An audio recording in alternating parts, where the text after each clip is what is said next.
to start out with, to be very clear about. Early in my career, I thought there were certain conditions for you to be a leader.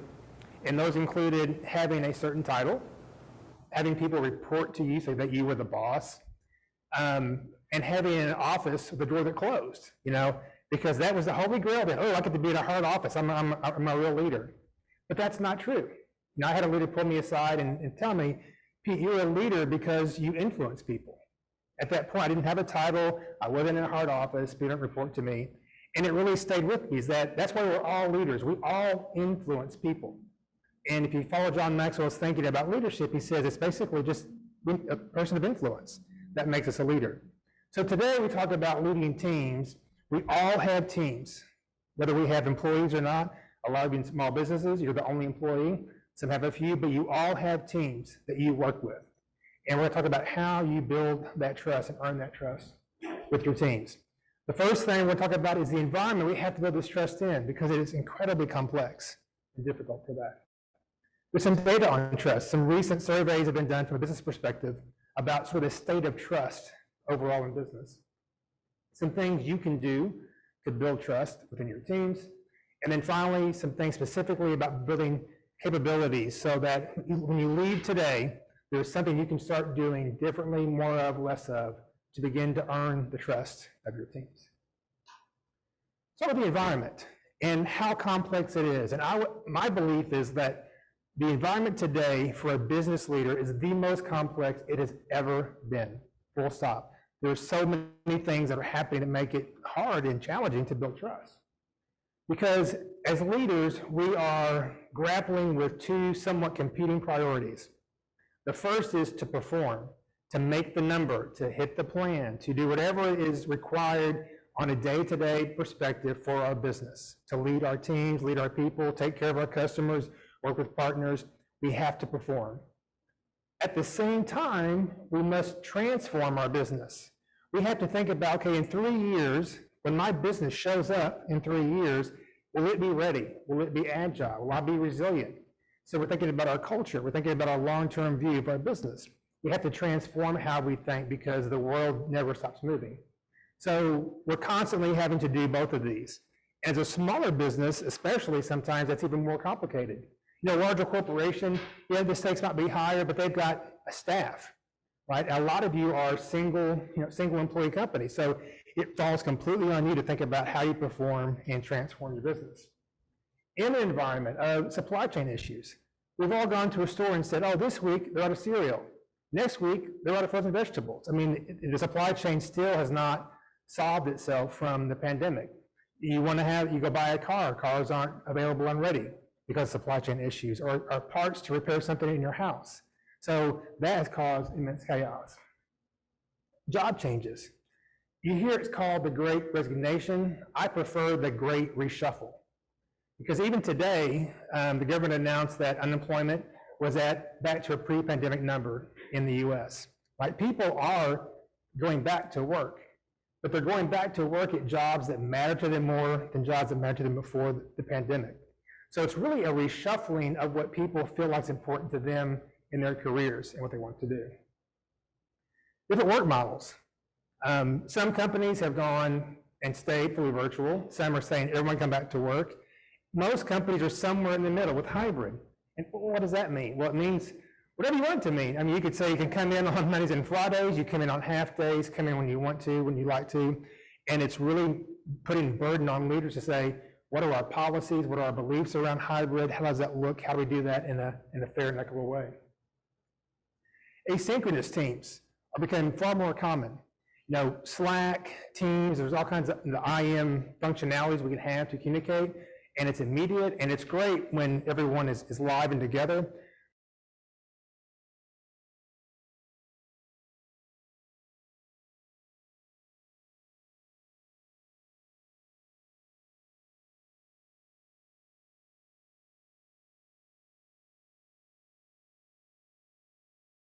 Because we've agreed to be asynchronous, which is great for flexibility, but harder to lead overall.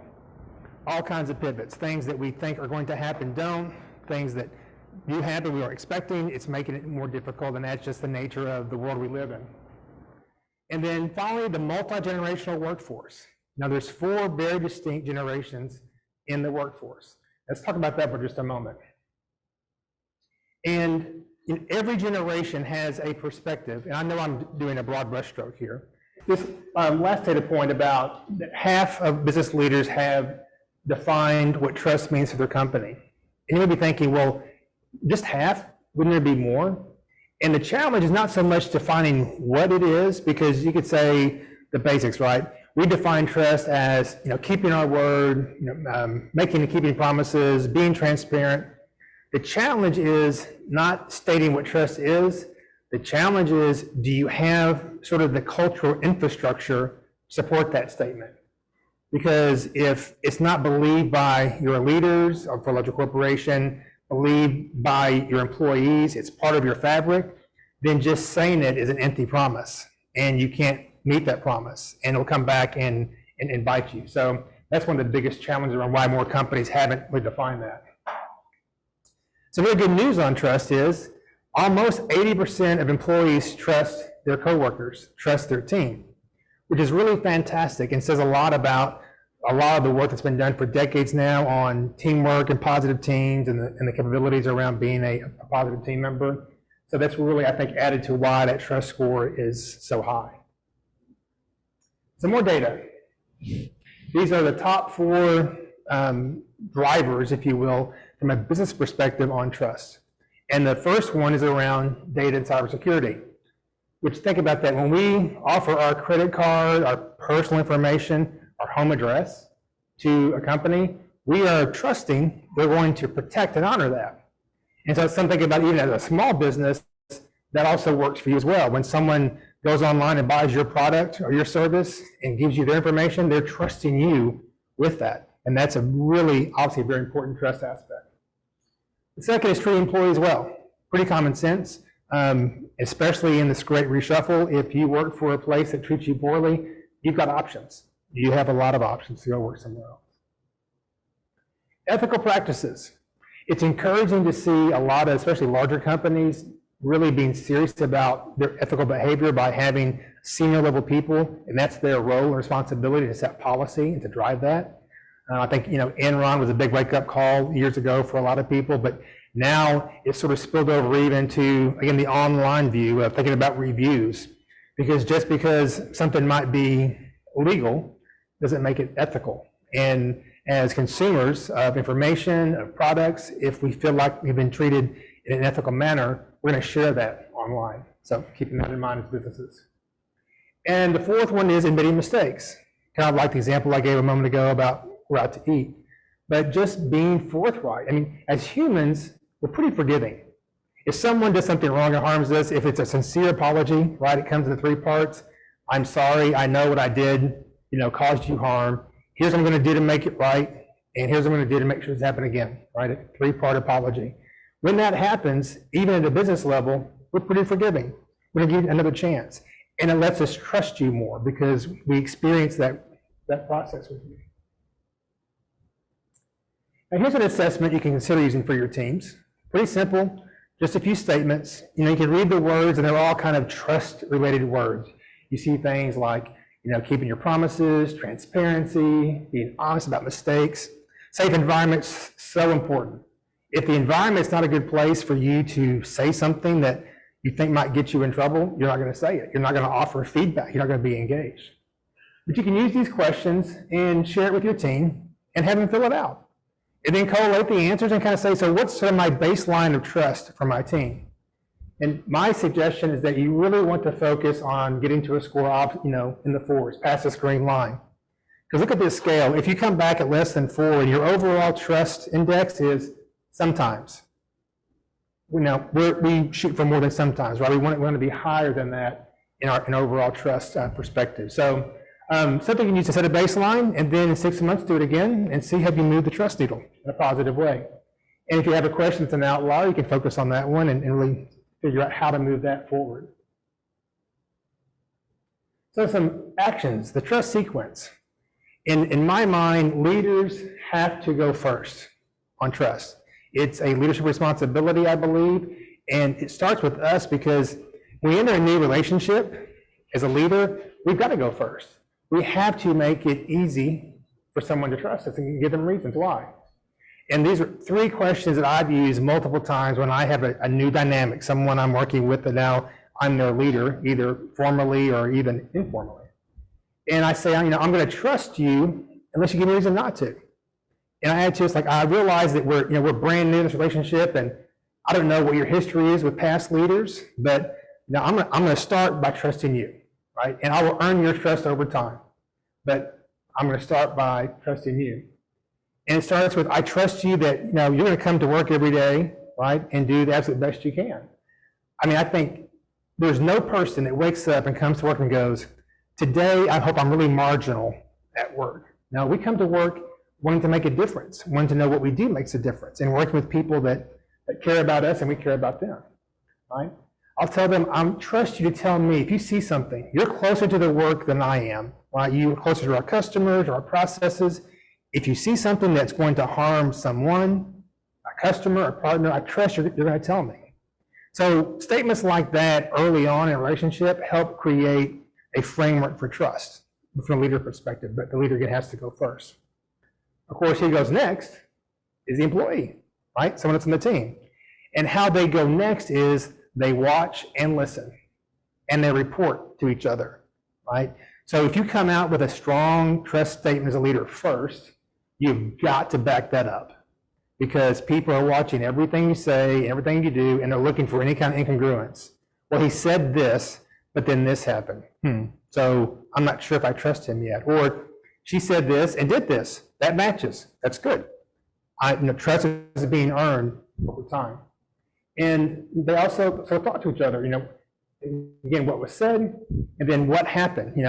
Did someone say something that was kind of, a little maybe scary, or they were fearful of saying? What was the repercussion, right? I've been fortunate to have some great leaders that when I made colossal mistakes, like mistakes I thought I might get fired for that day, they said, you know what, mistakes happen. Let's figure out how to learn from that. That does more to create trust than anything if that person's made a mistake, because they will now work so hard to make amends for that mistake, and they know that trust is there between themselves and that leader. Your trust toolkit. Okay, some things for now, very practical things you can use to start to build trust within your team. Is give people real responsibility and accountability. And this is hard, okay, very hard, no matter what size of the company you are or what you do, but especially as entrepreneurs, when you have built this thing, this service, this product, this company, and at some point you need to have someone else do that for you to help you with that, that can be very hard. It's like sending your children off to kindergarten. It's like, oh, someone else is going to watch them all day long. That's really difficult. Right now, I'm teaching our youngs how to drive, and I don't have a car with a brake and a steering wheel on my side. I just have the floorboard and the handle up here by the top of the window. But I have to give her the space and the place to make mistakes. Sure, we talk and there's coaching and as we go through the process, but I have to give her a chance to make mistakes and to learn, because that way she'll be a competent driver, I hope, when she turns 16 in September. So give people responsibility, because that helps them know that you trust them. Demonstrate consistency. One of the best things a leader can do in any organization, any company, is be consistent in their words and their actions. When they're not, it creates doubt, concern, and now people are wondering what's going to happen. Predictability is actually a very good thing. We want to know that our leaders are going to react a certain way based on situations. It just helps us feel more rational about how we approach work. Of all the tools in a leader's toolkit for communication, the one-on-one conversation is the most powerful, bar none. It is where active listening lives at its very best. It's where you understand the person that you're talking to deeply. You put down and shut down everything else. So you don't send INs and check them. You don't respond to text messages. You don't do anything else except, whether it's on Zoom or in person, you connect with that person. And you don't ask about a checklist of where they are in all their projects. You ask how they're doing, how they feel about the business, about things going on in the world. And you ask what's a really simple but powerful question: what else? So what else? They'll tell you the first things, and you say, so what else? And not in a way to sort of wrap up the conversation. It's a way to stay curious about them. You do that consistently over time, and great things happen from a trust perspective. Build the right environment. It has to be a place where trust is expected, right? Not as sort of an add-on, but no, we build a trust-based environment based on how we react when things go wrong, how we treat each other when things go right or wrong. So building that right environment allows trust to actually grow, not just between you and the person you're leading, but the team you're leading overall. Be clear, right? Which can be very hard because the speed of business is so fast that we're like, well, just go, or get it half right, we'll figure out the rest later. So being very clear about what you expect of people and what they can expect of you. The more clarity that's involved around that, if it takes a little more time, is worth it because there's more trust built around, I know what to expect. Not do it exactly like this, but just clarity about what the objectives are. And show compassion. I think there's been many positive things, I think, of the pandemic, despite all the negative things. One of the positive things is by being fully virtual, we're more connected to people on our team. I mean, we have seen cats walk across keyboards, right? We've seen, we know when the Amazon driver's there because the dogs go crazy, right? We see things in people's houses that, quite frankly, we never have known about. We come to an office and we see each other, but rarely go to people's homes. So it's made people, I think, more human. Plus, we've all had suffering either by someone we know has passed from COVID or people have lost jobs. There's been a lot of sort of human tragedy around this. And I think that's made, for the most part, people more compassionate. And we need to carry that forward, I believe. Otherwise, we waste that lesson learned. And find the balance between being compassionate and work has to get done. And that's what leaders do. They find, how do I balance that? How do I make sure that I'm truly compassionate, authentically compassionate, but I still have to find a way to get the work done to my team. All right, so now an assignment, if you choose to accept it, coming out of this session, is pick one thing that you can do in the next 30 days to build more trust in your team. Just one action. If you're a high achiever, and I know many of you are, you're like, I can do 3. Please don't. Just pick one. If you pick one, it'll have focus, and you'll see a result. One action you can do to build trust. And then what's the result you expect? So if you do this one thing, and by a do could be a stop something or start something, so it's not necessarily an add, it could be a change in what you do today. What's the result that you expect because of that? And the third question is, how will you ensure that you get that result? So you pick the action, you know what you want to see out of it, what are you going to do to make sure you get that result? So one thing I'll offer to you, if you decide to do this, if you'd like a little more accountability, because sometimes these things are sort of like working out. And if you have a workout partner, at 5:30 on Thursday morning, you're like, well, I got to get up because I promised him or her that I'll be there. I can't let them down. Sometimes we need that. So here's what I'll offer to you. If you decide to do this and you like a little extra accountability, email me your answers. And in 15 days, I'll ping you on email or instant message or however we're going to communicate and say, hey, it's been 15 days. You got 15 days left. Just a little nudge, a little reminder.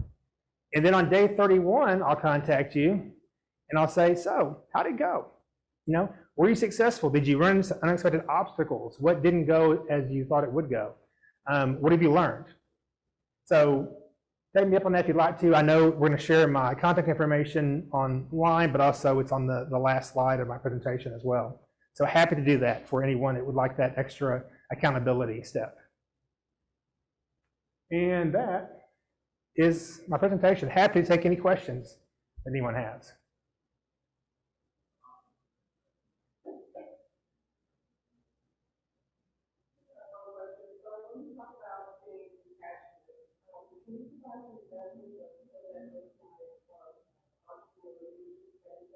Sure. So the question is, from a compassionate perspective, how does that look from an entrepreneurial perspective?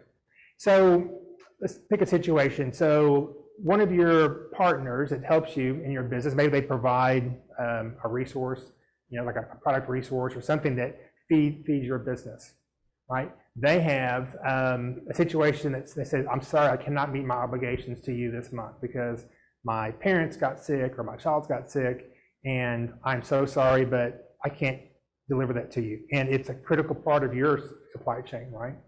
So one reaction might be like, oh, you know, my business is sunk for the next 30 days. And some people would get angry by that because I can't believe that you're leaving me in a lurch. I mean, I'm sorry for your situation. So a compassionate you would be, first, obviously, is I am so sorry. Can I do anything to help you? And then the business piece of that would be, do you know of anyone else that can help me in the short term? So finding a way to have both pieces that need to be there. The compassionate piece of I'm truly, as a human, I am sorry for what's happened. Do you know anyone else that can help me? So putting those two things together, I think would be something that might happen for an entrepreneur.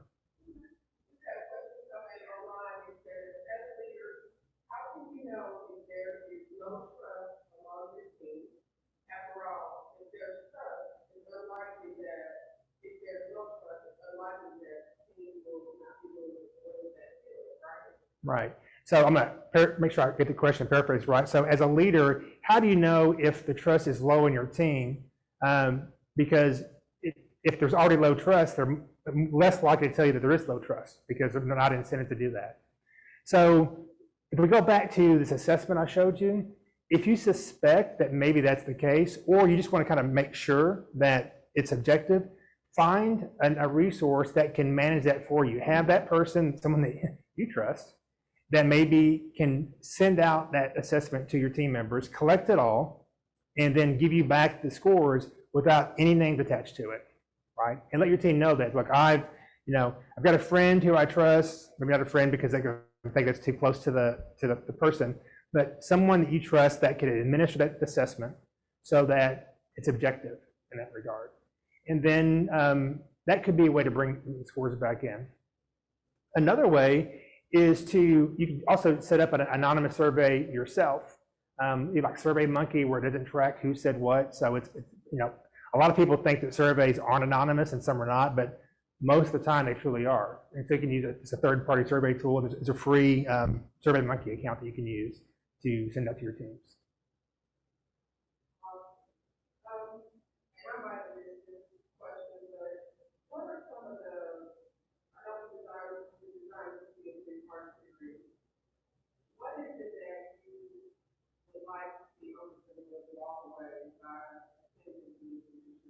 Okay.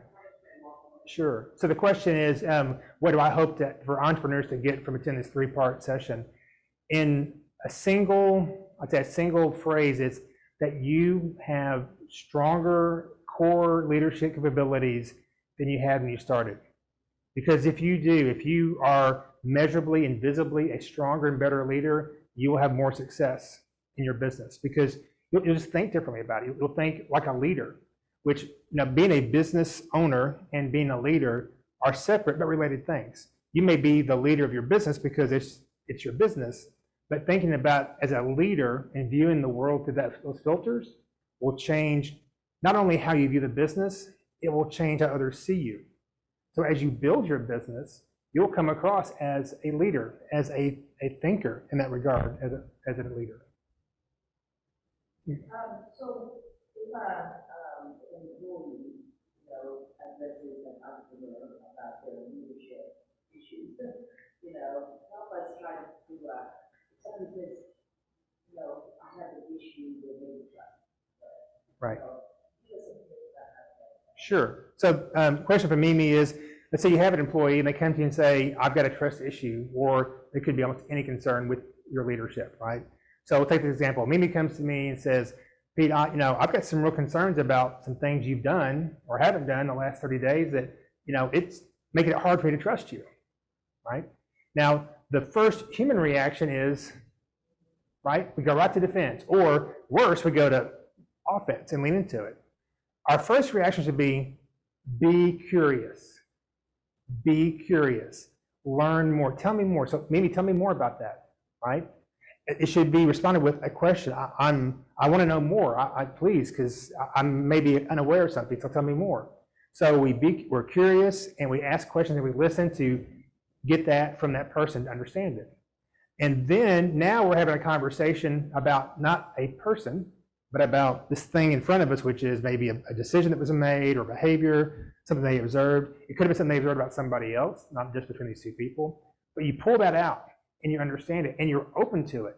And come in with this mindset of every piece of feedback has a kernel of truth. You may not like to hear it, and especially if it is true about something you've done poorly, and maybe it could be misunderstanding. So assume positive intent. Because if you do that, now you and this person have a much better relationship. If you shut them down or blow them off, it's going to hurt. So be curious and be open. Yes. Okay.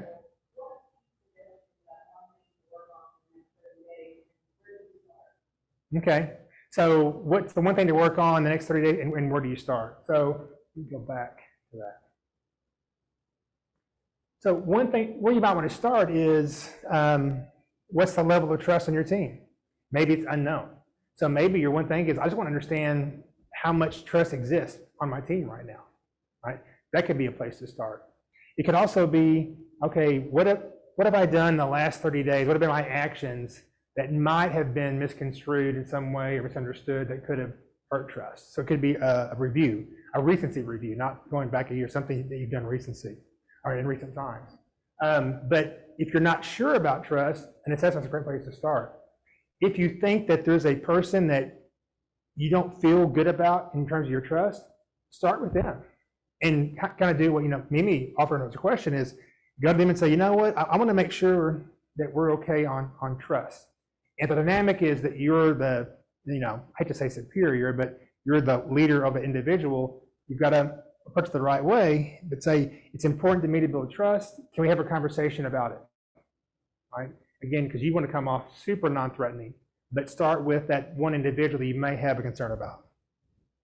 How does an e-commerce business implement the trust, the compassion,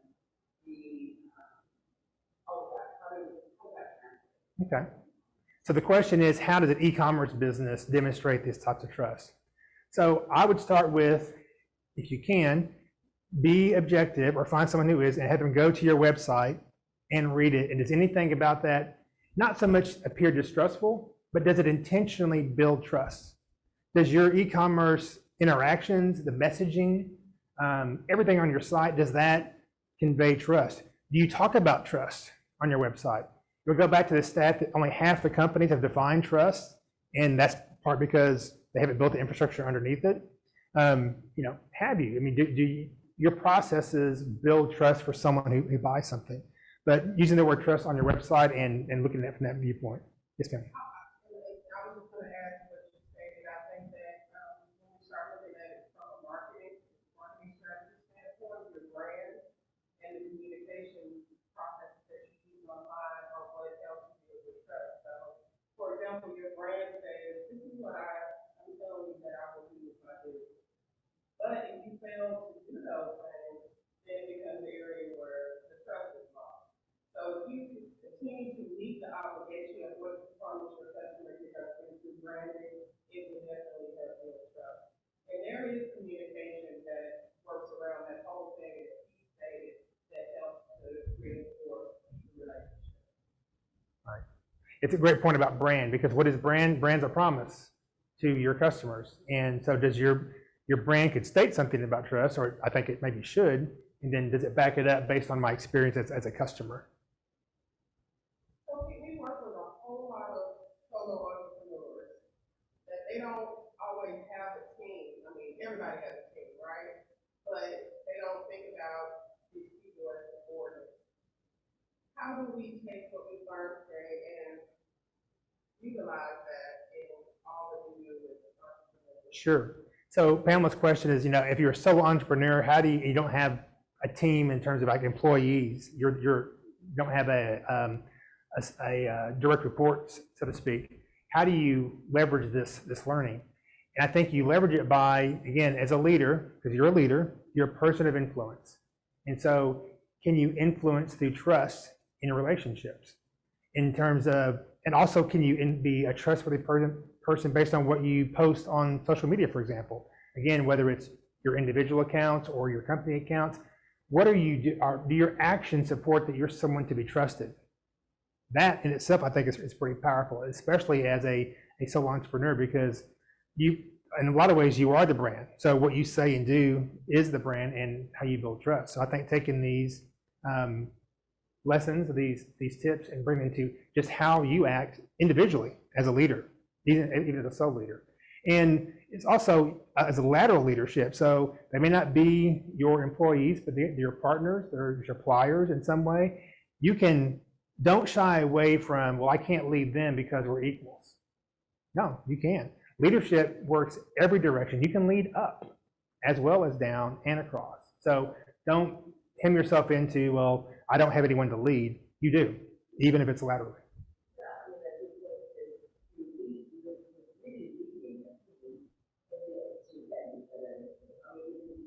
Yes. Yes.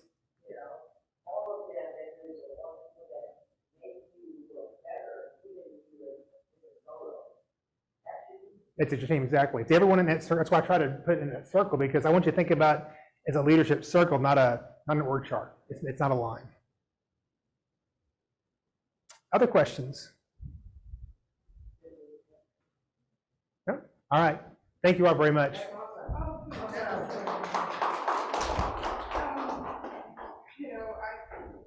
think there were so many nuggets to take away from the discussion today, but we can lead up, down, as well as across. Kind of hit home with me in terms of understanding that it doesn't matter where we go and what we do, we have the potential to be a leader. And we have the potential to communicate and make sure that people understand who we are, our values, and our business. So I really, really appreciate that. Today's session, of course, was the first part in a three-part series.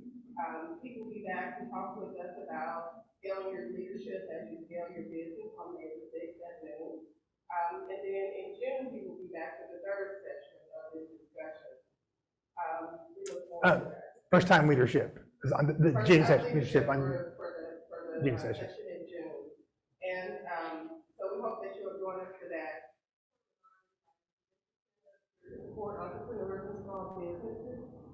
We do a lot of work with in the community for all sorts of entrepreneurs. We are known for innovation and technology, but we work with everyone. We want to make sure that if we're not able to help them, we can connect you to resources, and so we work collaboratively with a lot of ESO entrepreneurs support organizations in the state. So with that being said, if we don't have any more questions, I think we're going to wrap up our program.